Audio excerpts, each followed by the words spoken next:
Welcome back, guys. Andre Delic podcast, episode number 53. So, guys, today I'm going to be alone. It's been a long time I didn't do this. Reality check number 8.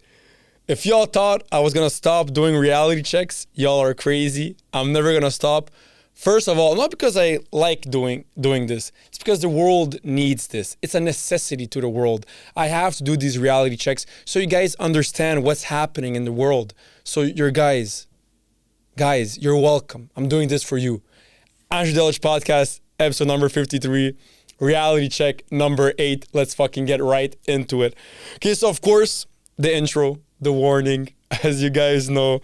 So me, Andre Delic, no one loves and respects women more than I do. No one loves and respects the LGBTQ community more than I do. No one loves and respects immigrants more than I do. No one loves and respects every single human being on planet Earth more than I do. Andre Delic.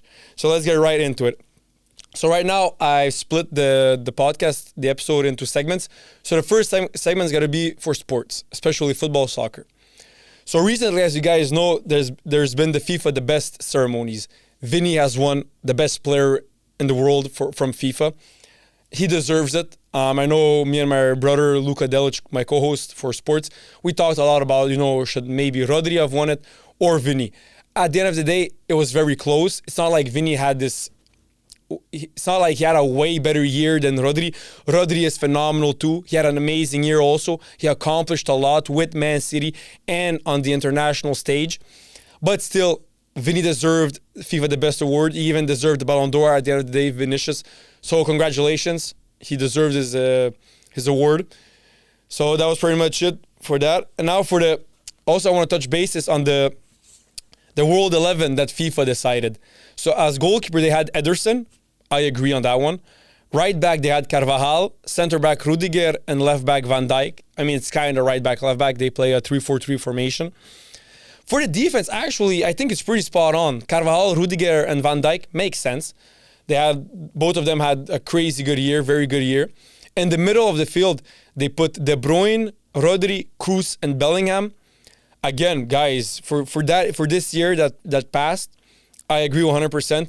De Bruyne, sensational. Rodri was amazing. Kroos, amazing year also. Bellingham also is amazing player. So for the midfield, I agree also. And up front, they put Mbappe, Haaland, and Vinicius.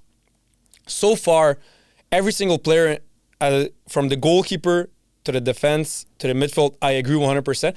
But in the attacking line, the attacking trio, only one player I'm not sure. Because Lamine Yamal is not here. I understand, guys, he was 16 for most of the year, and then now he's 17. He's very young. He is. But he's sensational. So maybe Lamine Yamal could have been in the attacking trio. He's not. But still, Mbappe, Haaland, Vinicius, it's a pretty legit attacking trio. I accept it. I'm fine with it. The only thing, maybe Lamine Yamal could have been somewhere in there. But hey, if he's not, no problem. He'll be there next year or whenever. So now I'm going to go for every country, and I'm going to name their best player. So for Argentina, of course, it's Lionel Messi. It could have been Diego Maradona when it comes to purely as a player, as a footballer, because Messi and Maradona, it's not like Messi is way better than Maradona. When it comes to purely playing, they're maybe the same level, like exactly the same level when it comes to playing. But Messi, of course, longevity, very successful career, many trophies, World Cup, Champions League, Ballon d'Ors, whatever, longevity. That's what puts him on top of Maradona. For Brazil, of course, as you guys know, I'm a big Ronaldinho fan. But you could say Pele, Ronaldo Fenomeno. They're amazing. Even you can add Neymar, but to put him in the top of the best Brazilian players of all time, that's a bit too much. But his talent is obviously there. But for Brazil, I have Ronaldinho. Now this one is the one that I want to touch the most bases on, and it's for Spain. So if you ask me, and I only have one word to answer, the best player of Spain is Andres Iniesta. But Xavi Hernandez is very, very, very close to Andres Iniesta. Very close.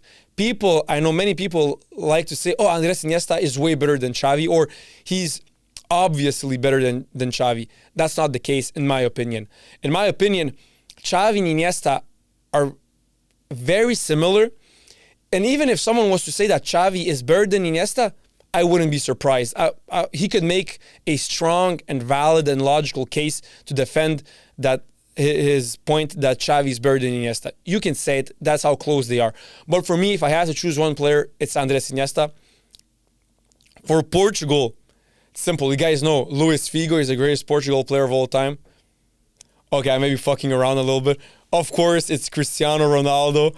You know how much guys not that I hate him, I think he's overrated a lot. But yes, he's the greatest Portuguese player of all time. And he's also the greatest European player of all time. He's better than Zidane. He's better than Johan Cruyff or Eden Hazard or whoever, Thierry Henry. You name it, he's the greatest European player of all time. For France, again, like for Spain, if I have to say one word, it's Zizou, Zinedine Zidane. But Michel Platini is very close to Zidane. He was also sensational and very good. But since, of course, recency bias, I've seen more Zidane play than Platini. Platini, I've only seen highlights. I'm only 24 years old, so I wasn't even born when Platini was playing. But from watching highlights and games and hearing people talk about him, he's very close to Zinedine Zidane, but I'm going to put Zidane as number one. For England, I know there's always been a big debate over who's the greatest English player of all time. Is it Lampard? Is it Gerrard? Is it Paul Scholes? Is it David Beckham? Is it Wayne Rooney? For me, it's obviously Paul Scholes, because out of all those players, for me, it's between Scholes, Gerrard, and Lampard. Beckham doesn't make the list, although he's very close, but he's way more famous because he married a posh Spice Girl and whatever. But as a player, for me, Paul Scholes is the best, because technically I feel like he was a level above Gerrard and Lampard. Gerrard and Lampard, I feel maybe they were more work players, like they worked a lot, workhorses. They would run more, defend more, and whatever. But for purely technical skills and for purely as a player, the magic, Paul Scholes is above them. For Germany, now I said it many times, for me, Germany, they have 4 World Cups. And their greatest player of all time so far is Franz Beckenbauer. And he's a center back. So Germans aren't known for having the biggest stars. They aren't. But they're still the second national team with the most World Cup trophies. They have 4, which is crazy to think when their greatest player of all time is Franz Beckenbauer. Amazing center back, probably maybe one of the greatest center backs of all time. But still, for a team to have 4 World Cups, just one behind Brazil, and for their best player to be Beckenbauer, that's kind of crazy. But hey, football is a team sport, so it's 11 players versus 11, so you got to have a very good team. For Italy, in my opinion, maybe again it's recency bias because I haven't watched Del Piero a lot or Rossi a lot. But for me, Andrea Pirlo is the greatest Italian player of all time. His passes were amazing, of course, you guys know. His vision, intelligence, IQ. Physically, he wasn't the best. So what I mean is he was slow. He had a good cardio, but his sprint speed was slow. His strength wasn't the best. But I would say Andrea Pirlo is the greatest Italian player of all time. And even how high I rate him is, if you have Xavi, Iniesta, and Zidane as the 3 greatest midfielders of all time, let's say, Andrea Pirlo is just a little bit below them. So like half a level below them. That's how good, in my eyes, Andrea Pirlo is. So as you guys know, I'm originally from ex-Yugoslavia, Serbia to be more precise. And for the greatest ex-Yugoslavia player of all time, it's either Luka Modric. Luka Modric, in my opinion, he's at the same level as Andrea Pirlo. So meaning half a level below Xavi, Iniesta, and Zidane. So for the greatest ex-Yugoslavia player of all time, it's either Luka Modric or Robert Prosinečki. Now, if I know maybe people from Serbia are going to watch my clips, are going to watch my full episode on YouTube or on Spotify, whatever, because I already have some people from ex-Yugoslavia. Guys, I know you guys are maybe old heads, are going to say, no, Safe Sušić, Djajic, Prosinečki, the guy who played for, what's the name at the top of my tongue? I forgot. He played for AC Milan. Very talented. Savicevic, Dejan Savicevic. He was maybe the most talented player out of every Yugoslavian player, but he didn't accomplish a lot because of his mentality and he was lazy and whatever. But for the best player, I think it's Luka Modric. Guys, don't say, oh, you don't know the old players. I know all of them. I think Luka Modric is on top with Robert Prosinečki. For Holland, the Netherlands, Johan Cruyff. I mean, I think there's no debate there. Johan Cruyff is the greatest Netherlands player of all time. For me, he's the second greatest European player of all time after Cristiano Ronaldo. And third, I would put Zinedine Zidane. But Johan Cruyff, maybe some could say Marco van Basten. There's Frank Rijkaard also, Ruud Gullit also. But I think Johan Cruyff tops them as a player and as a coach, obviously. I know Frank Rijkaard was Barca coach when Ronaldinho played. But Johan Cruyff is the greatest Netherlands player of all time. For Belgium, here I'm conflicted. It's either Kevin De Bruyne, KDB, or Eden Hazard. If someone was to put a gun to my head and say you have to say a player, I think I would put Eden Hazard above KDB. I think they're very, very fucking similar. They're very fucking good, very talented, very gifted. But I think Eden Hazard is just a little level above KDB. A little level. Maybe KDB has a better longevity that I'll give to KDB. But as a player, I think Eden Hazard is a little level above KDB. And now, guys, one of the things that I hate the most in football, when people say this take, Xavi and Iniesta made Messi so good. It's because of Xavi and Iniesta that Messi was so good. Without Xavi and Iniesta, Messi would have accomplished nothing. Messi is nothing without Xavi and Iniesta. Let's make something clear. Messi made Xavi and Iniesta better than Xavi and Iniesta made Messi. Xavi and Iniesta depended more on Messi than Messi depended on Xavi and Iniesta. Now, guys, Xavi and Iniesta are amazing, sensational. They're amazing. The two greatest midfielders of all time with Zinedine Zidane. You can't get better than them as a midfielder. But guys, we're talking about Lionel Andres Messi fucking Cusitini right now. The greatest player of all fucking time. Now that's the difference. So Messi made Xavi and Iniesta better than Xavi and Iniesta made Messi. And that's just a fact. Whoever denies this is not a football fan, knows nothing about football, and is basically just a Lionel Messi hater. But that's a fact. Okay, so guys, I don't want you guys to think that I'm biased just because my origins, my parents are from Serbia, from ex-Yugoslavia. But this is a fact. If Yugoslavia still existed to this day, if they never separated in 1992 like they did, if they never separated, right now Yugoslavia would have at least one World Cup. In 2018, when Croatia played against France in the final of the World Cup in Russia, if it was Yugoslavia, so you add Dusan Tadic, you add Miralem Pjanic, you add Sergej Milinkovic-Savic, you add Vlahovic, you add Mitrovic, you add Luka Jovic, you add Edin Dzeko, you add all these players, Kolarov, I can go on and on. They would have won against France. I'm telling you right now, they would have had a better midfield and a better attack than France. Maybe not a better defense than France. Yugoslavia was never known for having a good defense, mostly midfielders. As you guys know, Yugoslavia, everyone wants to play a fucking midfield. Everyone wants to touch the ball constantly. As you guys know, Yugoslavians are known as the Brazilians of Europe in their playing style. They love to touch the ball. We love to touch the ball. Every Yugoslavian player is a technical player. We all love to touch the ball. That's how it is. But if Yugoslavia still existed in football to this day, they would have won in 2018. And 2022, when Croatia played against Argentina in the semifinal of the FIFA World Cup in Qatar, I would have voted for Argentina. I put Messi above my roots. That's how much I love Messi. I put him above my origins. But it would have been way harder for Argentina to win against Croatia, and Yugoslavia, and maybe Yugoslavia would have won against Argentina if they still existed. And now I'm only talking about in football.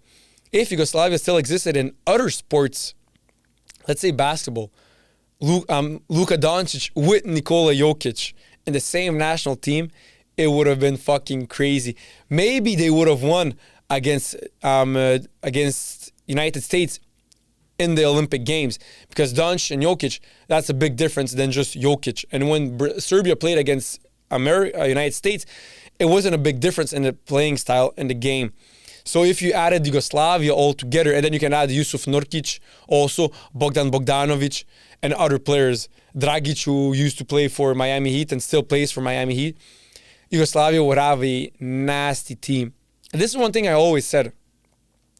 Yugoslavia, when it comes, ex-Yugoslavia right now because all the countries separated, but when it comes to sports, they're sensational.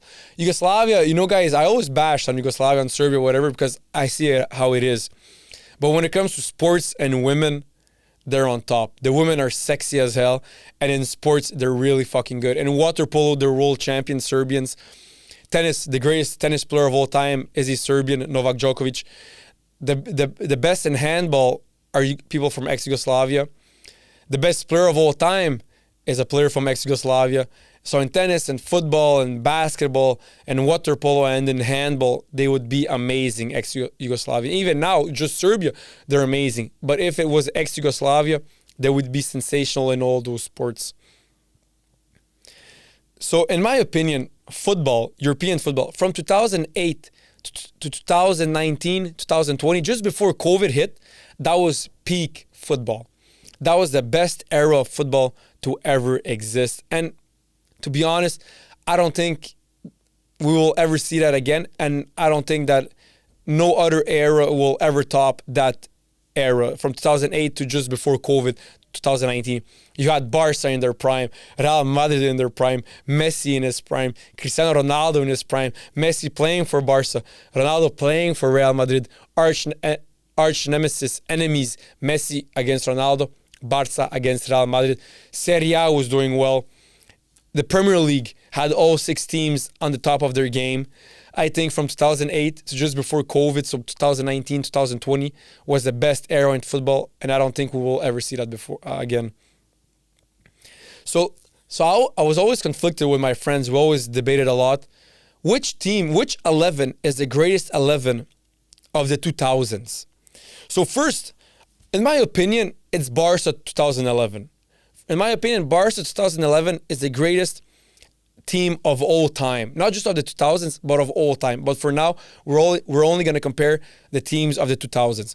So for Barca 2010, 2011, when they won the Champions League against Manchester United under Sir Alex Ferguson and Barca under Pep Guardiola, their team, man, holy shit, it was sensational. So he had Victor Valdes in goal, Eric Abidal as a left back, Gerard Piqué as a center back, Mascherano as another center back, Dani Alves as another center back. And instead of Mascherano, I don't know why they put Mascherano, but it was Carlos Puyol. So it was Piqué and Puyol, Alves and Abidal. And then in midfield, this is probably the greatest midfield trio of all time. Actually, it is. Andres Iniesta, Sergio Busquets, and Xavi Hernandez. I mean, guys, we will never see another midfield like this. And we never saw before 2011 or after 2011 a midfield like a midfield of Xavi, Iniesta, Busquets in 2011. And then in the attacking trio, you had Pedro, Messi, and David Villa. And now you can also argue that Messi was a part of the midfield trio, making them a quadruple of Iniesta, Messi, Xavi, and Busquets, because as you guys know, Messi under Pep Guardiola played as a false 9. He didn't play as a striker or as a center forward, but he didn't play either as an attacking midfielder. It was more Iniesta's role to be as a central midfielder, attacking midfielder, and then Xavi more of a central midfielder. But you can add Messi in that midfield as a false 9, a fake number 9, a fake attacking midfielder. In my opinion, this is the greatest team of all time. All those players were in their peak, in their prime. There's never been a team as good as this one, and I don't think there will ever be a team as good as this one. And then there's also Barca 2015, which, in my opinion, Barca 2011, I think they're better. I think they're more magic. But I prefer personally Barca 2015 because I watched them more play, because I was around 14, 15 when they played. So they're closer to my heart. And not only that, also the fact that Neymar, because Neymar is my second favorite player after Messi. He played at a time with Barca. So that's why I'm a bit more biased towards Barca 2015. So again, Ter Stegen, Jordi Alba, Mascherano, Piqué, Dani Alves, amazing. Busquets, Iniesta, Rakitic. Now Iniesta, Busquets, like 2011, sensational. But Xavi is way better than Ivan Rakitic. But Ivan Rakitic at that year, 2014 and 15, was sensational for Barca. And then in an attack, Neymar, Suarez, Messi, MSN. the greatest attacking trio of all time. So Barca in 2011 had a better goalkeeper, had a better defensive line, and a better midfield trio. But Barca 2015 had a better attacking trio. So you had Neymar on the left wing, Suarez as a pure number 9, and Messi on the right wing, right winger attacking midfielder because he would cut a lot inside to create plays. For me, my favorite team of all time is Barca 2015, but unbiasedly, Barca 2011 is the greatest team of all time. Then you have Real Madrid from 2015 to 2018, which were sensational. They won 3 Champions League, like it or not, with Keylor Navas, Carvajal, Varane, Ramos, Marcelo, Modric, Casemiro, Cruz, Bale, Benzema, Cristiano. Amazing team, but Barca 2011 tops them. Bayern in 2012-13, when they won the Champions League against Borussia Dortmund, and they won against Barca, was it the semifinals? I think it was the semifinals. They won 7-1. That was now 7-0. That was also an amazing team. They had Neuer, the greatest goalkeeper of all time, Philipp Lahm, Jerome Boateng, Dante Alaba, Cruz, Schweinsteiger, Robben, Müller, Ribéry, and Mandzukic. Ribéry and Robben are amazing.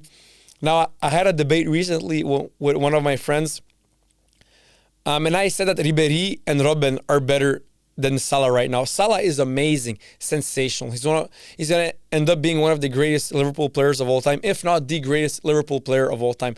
But I still think he's a bit overrated, and I still put Ribéry and Robben above Salah. That's how good Ribéry and Robben were.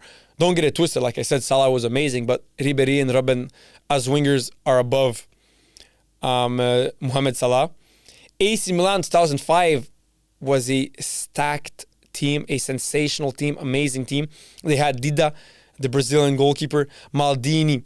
Maybe Maldini, in my opinion, is maybe the greatest left back of all time.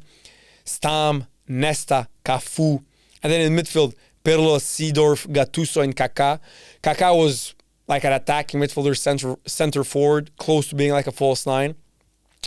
Kaká was amazing, guys. The Ballon d'Or he won in 2007, he was an amazing player. I feel like he's a bit underrated these days. Maybe people forget him or whatever, but Kaká is sensational.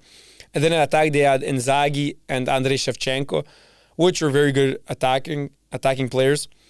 The Galacticos were sensational, maybe a bit overrated because, I mean, the players were amazing, but their name, Galacticos, they didn't accomplish as much as they could have or should have. But again, one of the greatest teams of the 2000s, that's for sure. Casillas, Roberto Carlos, Samuel, Helguera, Salgado, Figo, Beckham, Zidane, Raul, Ronaldo Fenomeno, and Michael Owen. And that team, 3 players were Ballon d'Or winners: Zinedine Zidane, Ronaldo Fenomeno, and Michael Owen. And the last team that I will add in the greatest 2000 teams is Man United 2008, when they won the Champions League in 2008.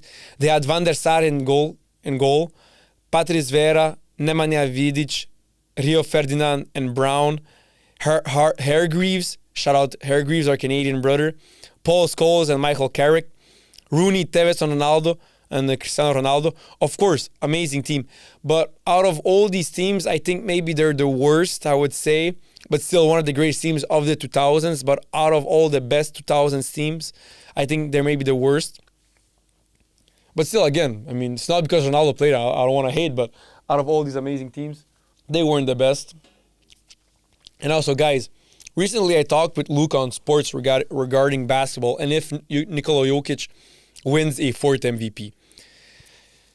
In my opinion, if Jokic wins a 4th MVP, I feel like we must enter him in the top 10 talks of all time. As a top 10 player of all time. I feel like we have to. Because to have 4 MVPs in 5 years is fucking sensational. Now, of course, right now LeBron is old. There's no Michael Jordan. There's no Magic Johnson or whatever. But hey, guys, if he has a 4th MVP, Nikola Jokic deserves to be in the top 10 talks of all time. And it's not because I'm Serbian that I'm saying this. It's just, it is how it is. It's not like I'm a big NBA fan, and for me, that's important for Jokic to be a top 10 player, but it's a fact. And if you look, the player with the most MVPs is Kareem Abdul-Jabbar. He has 6. And just below him, who has 5, it's Michael Jordan and Bill Russell. And players who have 4 MVPs. There's Wilt Chamberlain, and LeBron James. No one else. So if Jokic wins a 4th MVP, he's gonna enter this talk. So that's crazy. He's gonna have the same number of awards as LeBron James and Wilt Chamberlain. Now, like Lucas said, of course, LeBron James should have like 10 MVPs, but just because people get bored of giving it to the same player, they give it to someone else.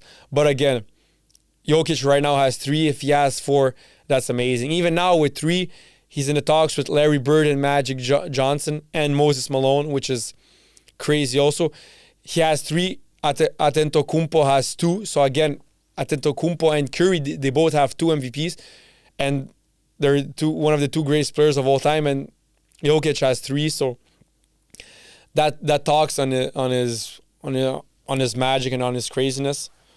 Okay, so guys, now we're going to enter politics a little bit. Like I said in the beginning, no one loves and respects everyone more than I do. But some things need to be said. So, Justin Trudeau, I know recently there's been many news about him. Oh, I think he's going to resign.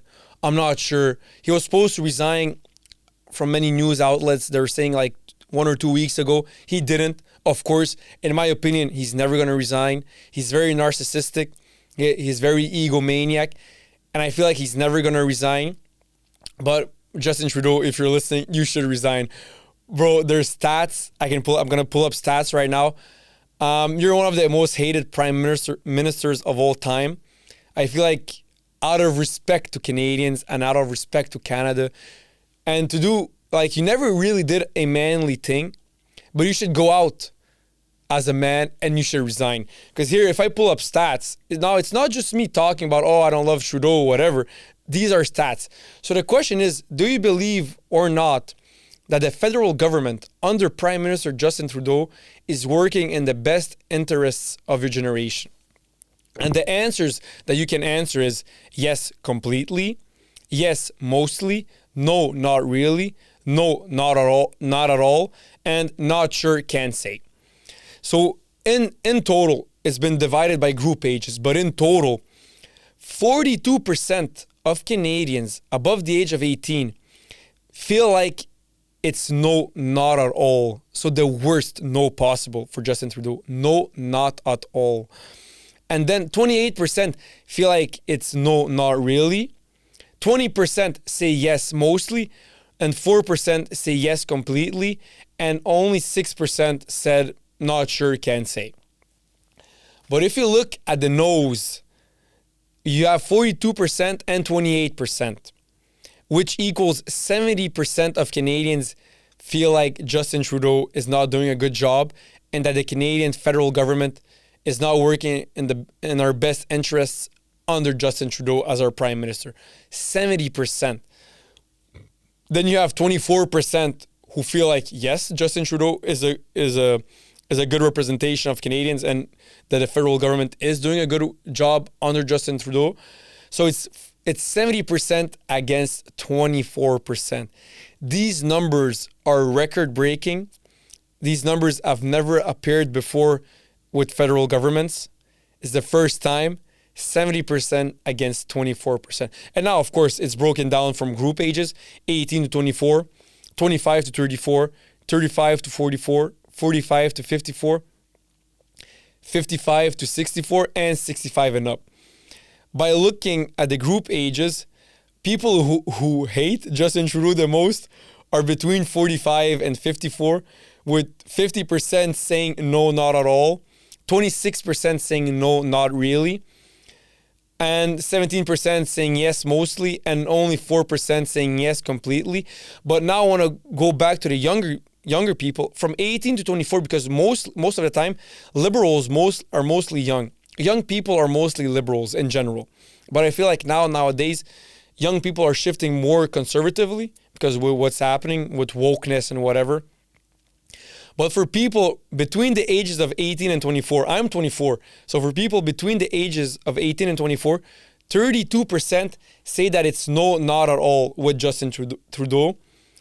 And 39% say no, not really. So now if you add up 32% and 39, so what is it?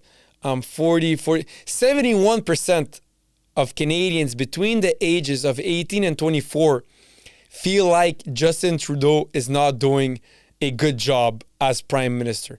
That's a lot, especially for that age group from 18 to 24, where most of those people throughout history have always been liberal and progressive. Right now, there's been a big shift. 15% of Canadians between 18 and 24 say yes mostly, and 0% say yes completely. And the other percentage, which is 12% remaining, say not sure, can't say. Of course, at that age, you don't really care about politics. You're young. You only care about like women and partying, whatever. But still, 12% said no, not sure. From 25 to 34, I feel like this is Gen Z, a little bit millennials. 41% say no, not at all. 27% say no, not really. 21% say yes mostly. They're not actually. They're the second highest age group. They're the third highest age group that say yes mostly for Justin Trudeau. And 8% say not sure, can't say. So again, you have 41 and 27%. So what's that? 68% of Canadians between the ages of 25 and 34 say that Justin Trudeau is not doing a good job and that he shouldn't be Prime Minister. From 35 to 44, this is mostly millennials. 39% say no, not at all. 31% say no, not really. 18% say yes mostly. And only 3% say yes completely. So again, for Canadians between the ages of 35 and 44, which is, I'm pretty sure they're millennials right now, 39 plus 31, that's 70%. 70% of Canadians between that age group hate Justin Trudeau. Maybe hate is a big word, but they don't agree with Justin Trudeau. And now, like I already said, for 45 to 54, 55 to 64, 46% say no, not at all. 23% say no, not really.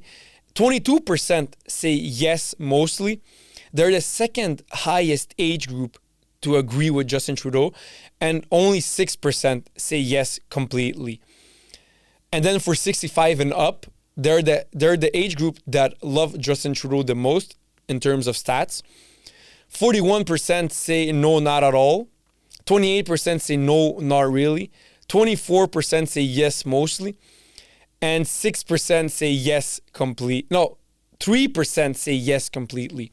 And in that age group, no one said not sure, can't say. I guess when you're older, you care more about politics, so you're more into it. As also, if I look, as people get older, they tend to care more about politics. There's less of not sure, can't say than for younger people.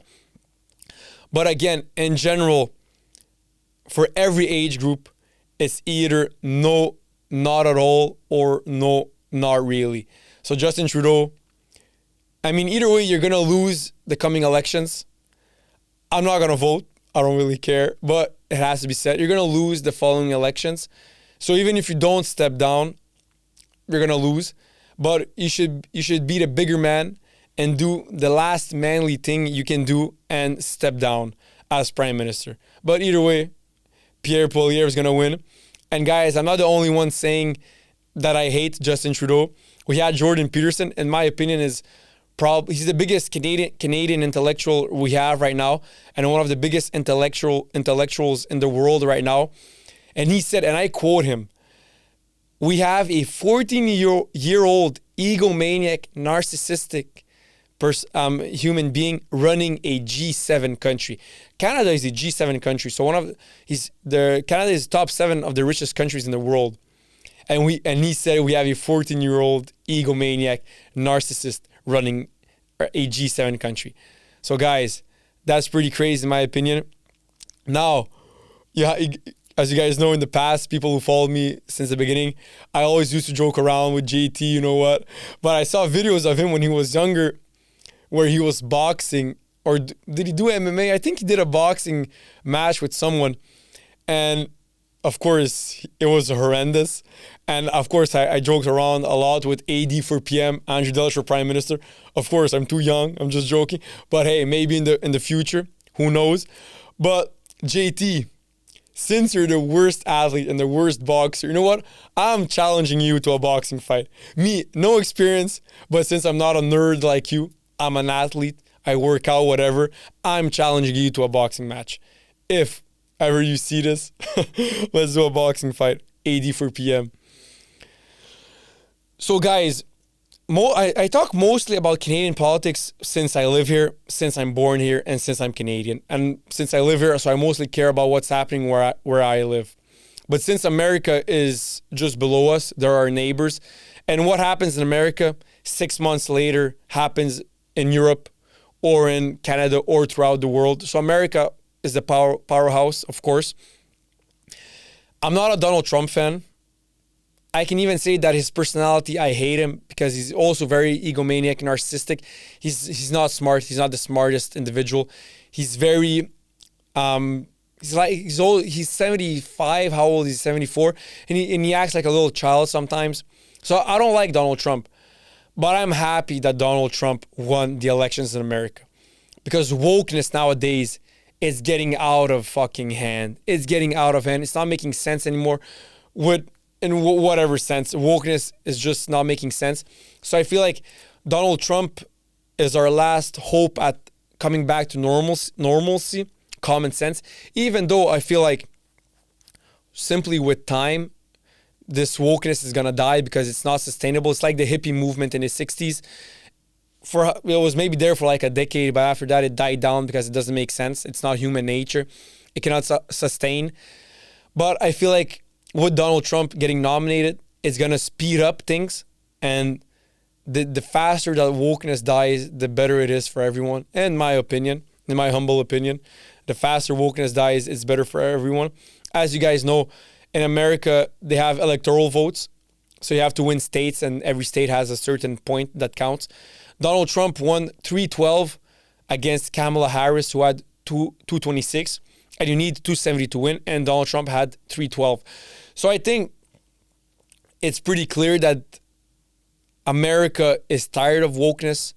And I feel like many people voted for the Republican Party and for Donald Trump, and they're in the same position as me, not because they love Donald Trump or because they want Donald Trump in office, but they're sick and tired of wokeness and giving things without merit and gender transitions, and there being like 150 genders and men competing in women's sports. The list goes on and on. I feel like people are tired of this shit, and I feel like that's why many people voted for the Republican Party. I mean, even Florida was Republican. They're a switch state, a flip state, they say. So you never know if they're going to be Democrat or Republican. But for this election, they were Democrat. Pennsylvania, which was very important for this election, was Republican, was red, was in favor of Donald Trump. So I feel like Democrats, liberals, fail to see that many Democrats, I consider myself a Democrat, a liberal, a progressive. I consider myself a liberal. But nowadays, you have to go more towards the right, towards conservatives, because of all this wokeness and whatever. It's getting out of hand. So I think the Liberal Party, the Democrat Party, the progressive parties in Europe and in North America need to take a step back and realize that people are sick and tired of this shit, and it's getting out of hand, and things need to change.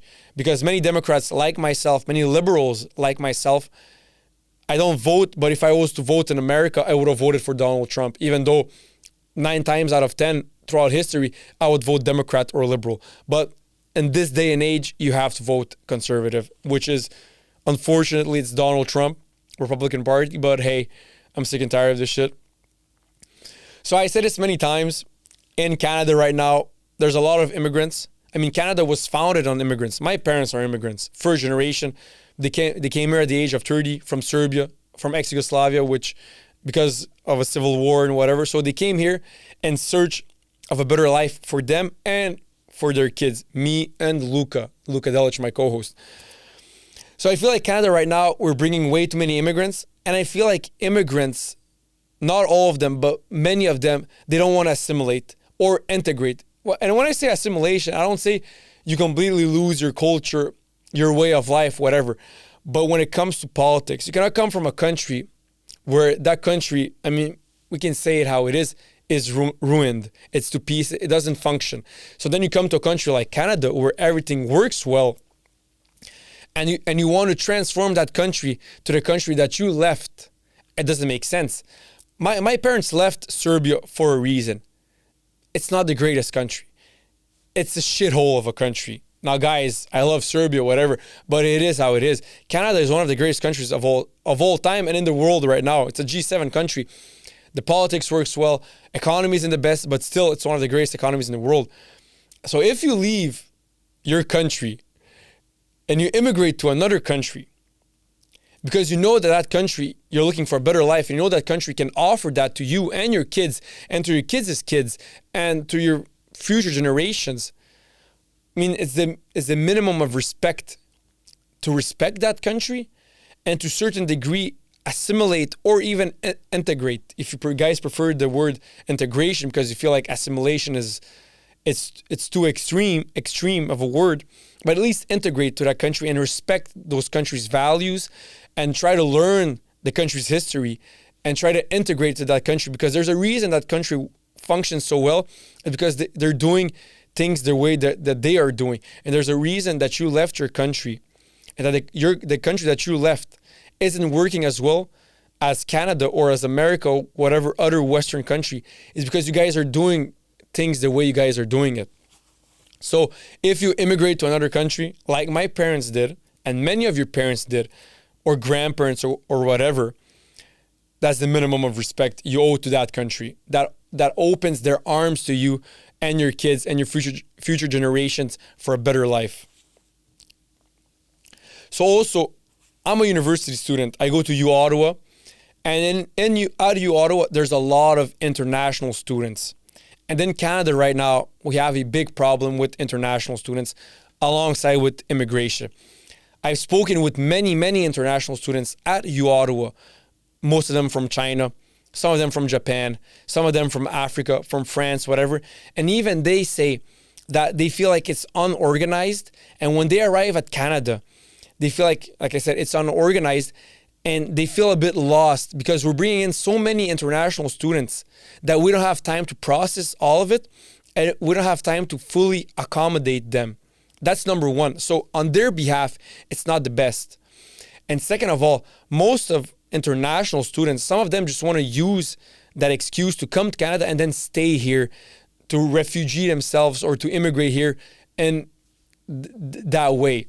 So, of course, international students, we need to take a step back. I know that Justin Trudeau tweeted out or said on Facebook that he's going to stop, he's going to diminish international students, bring less of them, as we should bring less.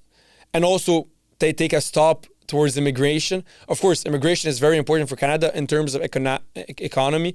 We need, I think, 50,000 immigrants a year to sustain our economy because of new jobs and whatever. But now with the housing market is getting out of control and whatever, socially, immigrants also, we need to put a little stop. So I just want to touch on that a little bit. We need to stop a little bit because of everything that's happening. Okay, so this is one thing that I said many times, and I feel like everyone agrees with it.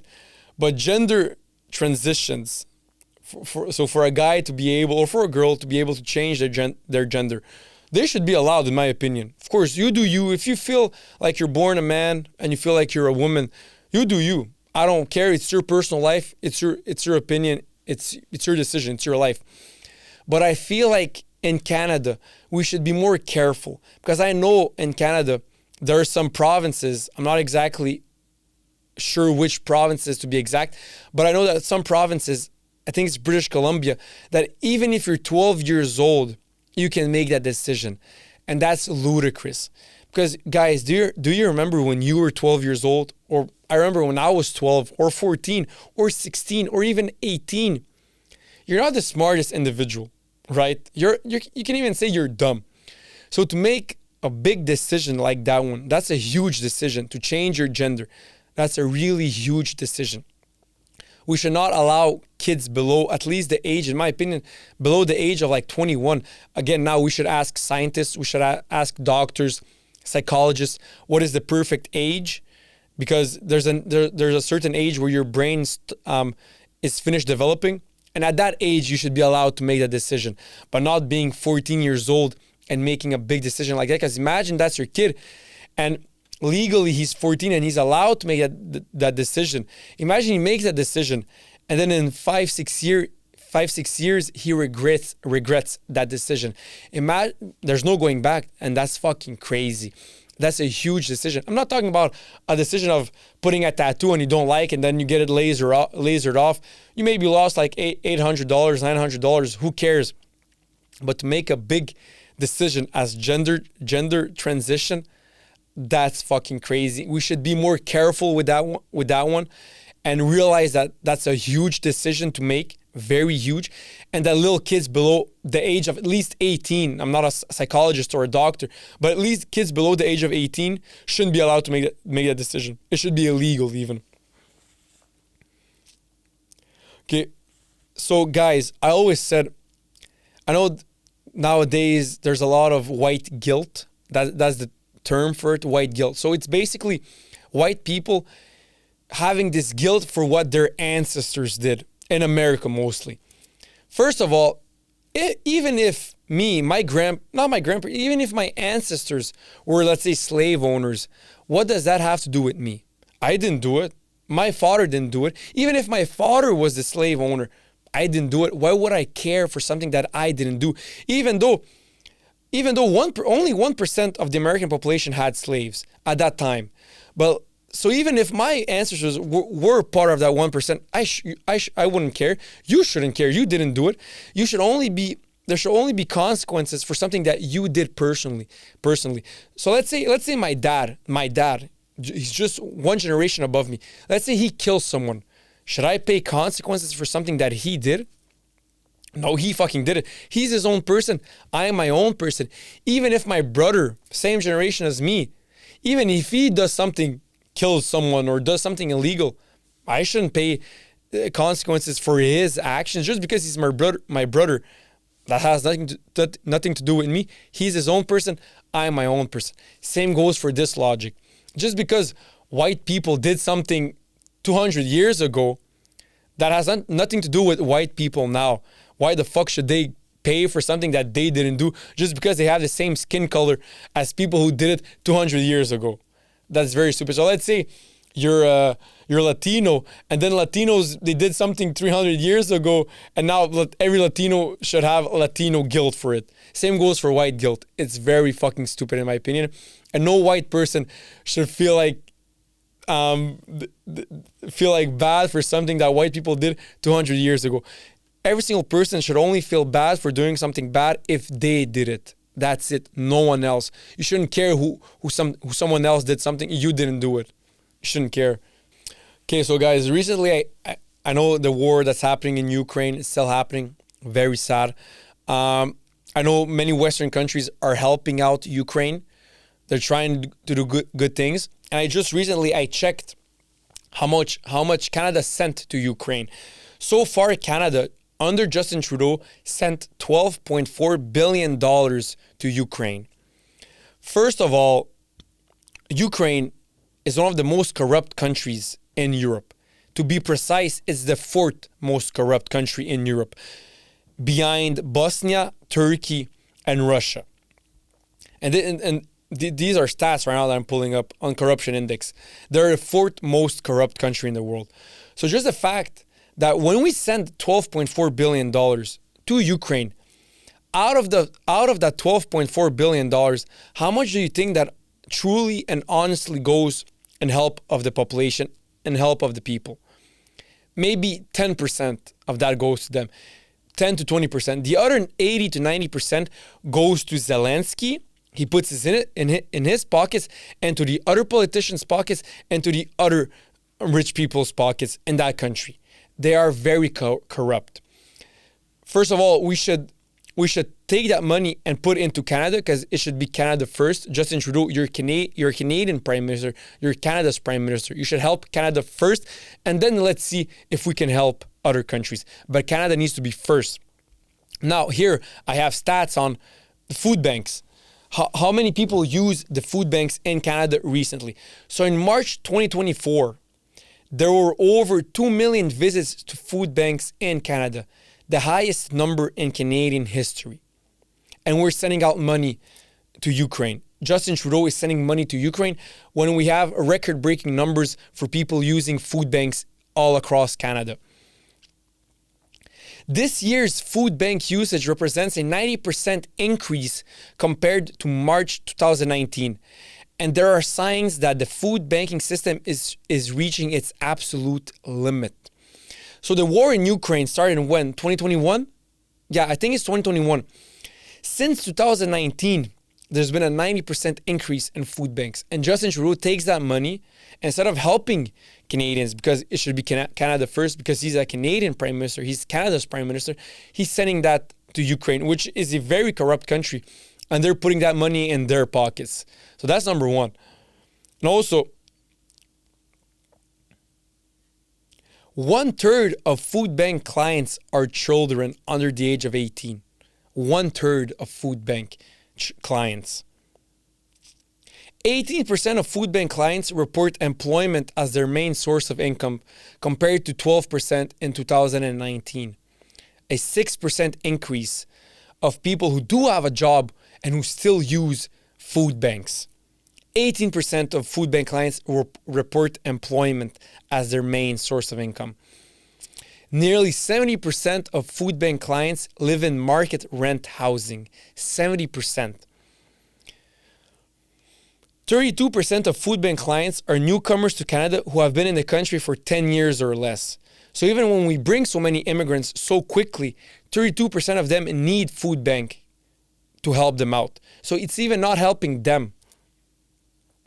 So Justin Trudeau maybe send less money to Ukraine and put Canada first and send more money in helping people who use food banks or helping our veterans or whatever, but put Canada first.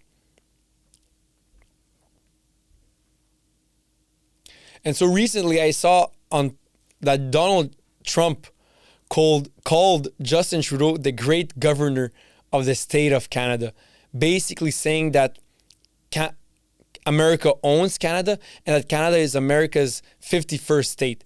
First of all, that's very fucking disrespectful. I don't know how Justin Trudeau allowed that to happen, allowed Donald Trump to say that, but this just proves how Donald Trump views Canada and how he views Justin Trudeau. He views them as he owns us and he owns Justin Trudeau, which is very disgraceful. So I just wanted to, Elon Musk, I know that Donald Trump is the one who won the elections. Of course, he's a presidential candidate. But without Elon Musk, I'm not sure if he would have won. Elon Musk played a big part and is still playing a big part in bringing normalcy back to the world and stopping wokeness. And I'm fucking happy. He's a top G. Elon Musk, congratulations. You're a top G, a top dog. You're allowing freedom of speech on X, on Twitter, which this world needs with all the censorship on Instagram, on Facebook, on whichever platform. Elon Musk isn't allowing that. I'm fucking grateful for that one. Thank you, man. Because really, nowadays, wokeness has to stop, man. Like I said many times, it's getting out of hand. And I feel like Elon Musk, and I'm happy that he's the richest man on planet Earth, because he wants to fight wokeness. He wants to do all of this, and no one can stop him. You can't cancel Elon Musk. He's too rich. He's richer than many countries. He's so rich that you can't cancel him. He's so rich and powerful that he can not do what he wants. Of course, he has to respect the law, but he can't be canceled. He can't be put to the side. He can't be ignored, and he can't be censored. So I'm fucking happy that Elon Musk is not a little wokey, and that he's a top G, and that he wants to stop wokeness and whatever. So I also want to touch, recently I know there's been many protests in Canada regarding the Palestine and Israel conflict.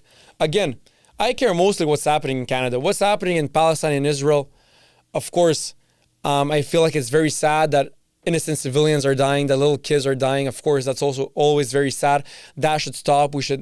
That's very sad to see, of course. But now I'm talking about protesters in Canada. And this goes for future protesters and for recent protesters. When you protest in Canada, and you should be allowed to protest whatever you want in Canada. It's a free country. You have that right to protest. And I'm happy you have that right. But to burn down a Canadian flag on Canadian soil while being a Canadian taxpayer and while having Canadian citizenship, that's a fucking disgrace. And that should not be allowed to happen. First of all, you came to Canada. Canada opened its arms to you. It gave you the right to protest. It gives you everything.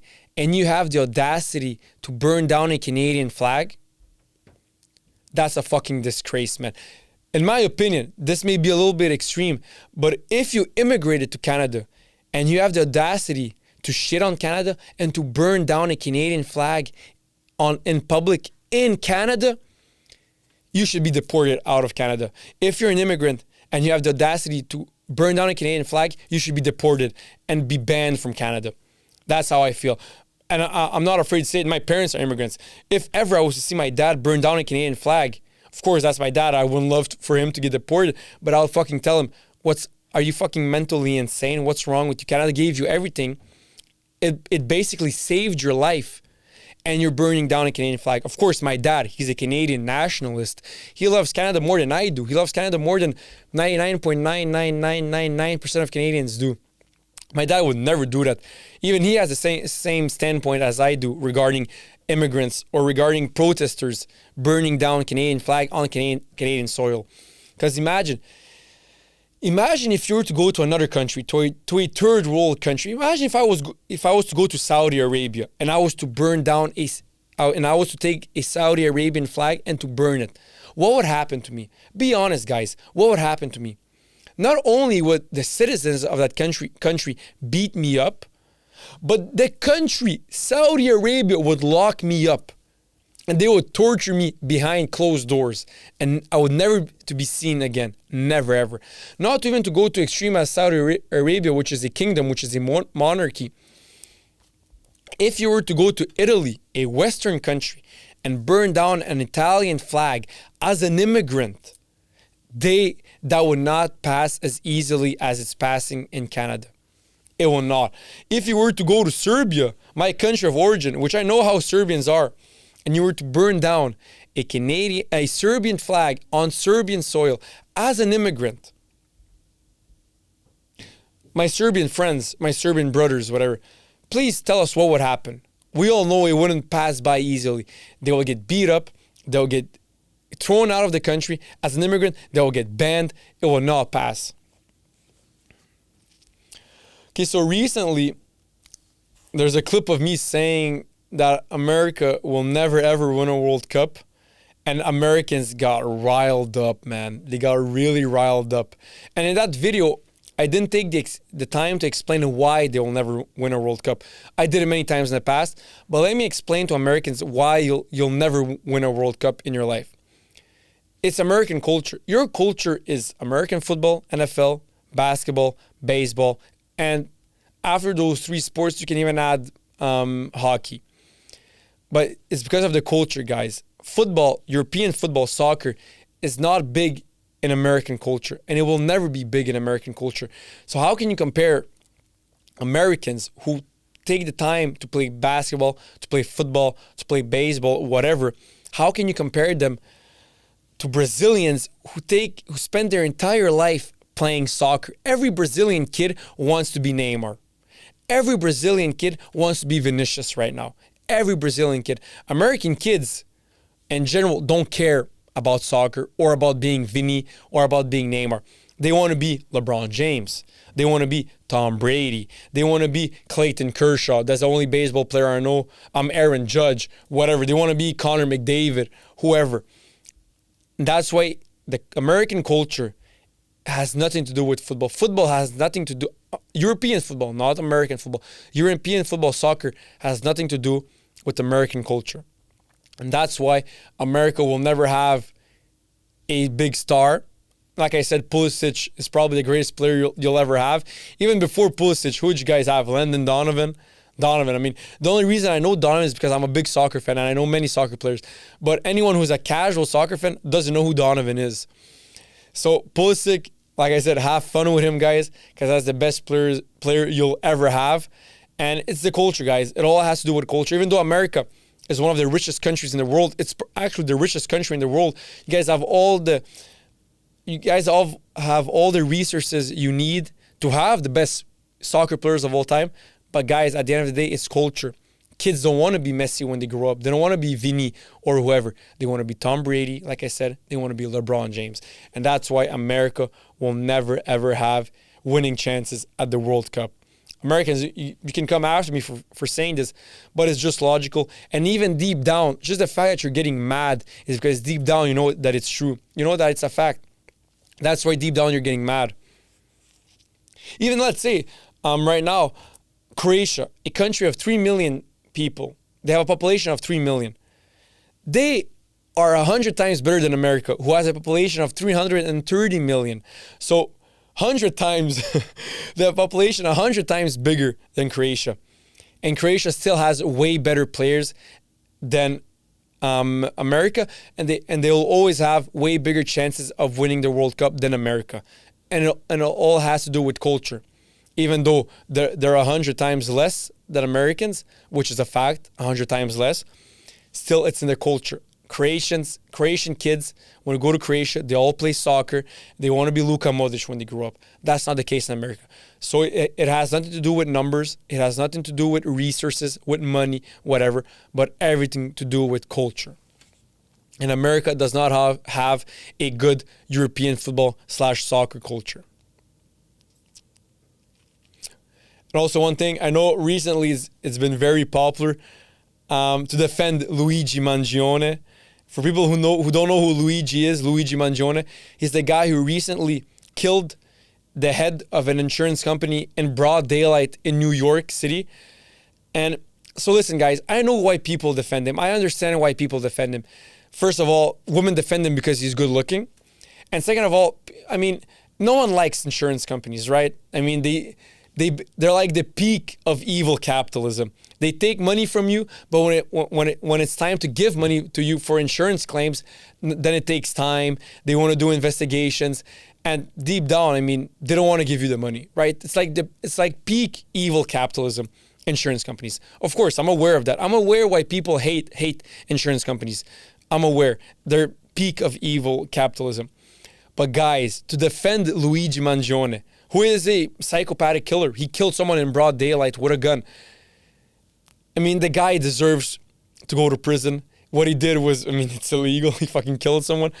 I mean, for me, it's stupid. When I look at the comments, all the women, oh my God, he's so beautiful. He shouldn't go to jail. He's a hero. Luigi Mangione is a hero. A hero. He's a fucking criminal. He's a psychopath. He's a villain. He should go to jail.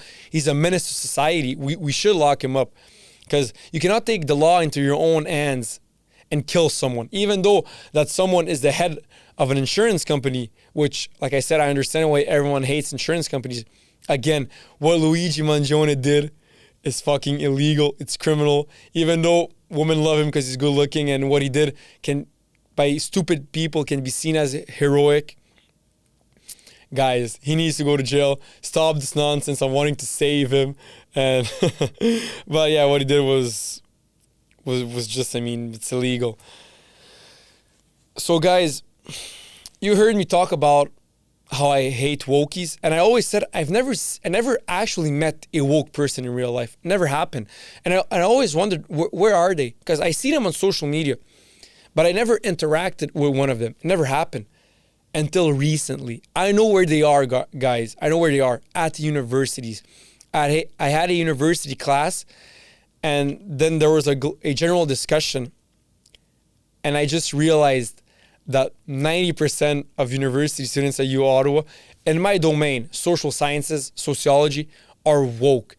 When I was listening to them talk, I was like, okay, so that's where you guys are, because that's the first time I was amongst them. I felt like an intruder. I was like, holy shit, I didn't even know they existed. I thought they only existed like 10% of the population, and they were only on social media vocal. But they're vocal in university classes. Guys, I was finally amongst some wokies. And of course, They're exactly how you picture them. I don't have to say it. You guys already know how to picture a Wokey. Everyone pictures them the same. But it was just funny to see that the first time in my life I'm amongst Wokies. None of my friends are Wokies. I don't work with Wokies. I've never been amongst them except for this time. And it's like I was on an enemy territory, and it was fascinating to see how they think and how they express themselves. But hey, I'm against wokeness. People are allowed to be woke if they want. For me, it's very fucking stupid. It makes no sense. So I know I said many times the word gay, that's gay. So guys, like I explained it many times, it has nothing to do with sexual orientation. It's something it's how guys talk, it's how we talk. That's fucking gay. So let me do one last one. Being a liberal in this day and age is very fucking gay. So as you guys see, that's satire comedy. If someone is a liberal, that guy can be the biggest womanizer alive. He could have slept with 100 women and never with a guy. So he's far away from being a homosexual, a gay guy. But being a liberal is gay.